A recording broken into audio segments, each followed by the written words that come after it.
Македонски апелационен судија осомничен дека имал штек со пари како мексиканските картели. Скриен во зид. Евра завиткани во ролни од алуминиумска фолија, во шуплините на циглите зад шпоретот во кујната.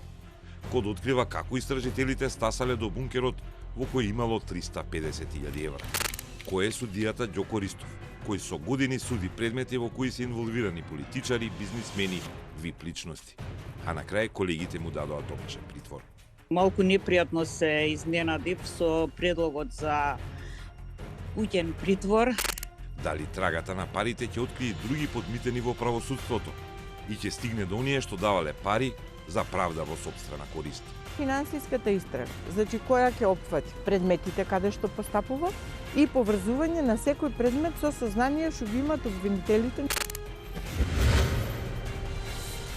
Гледате Код во недела во 19:15.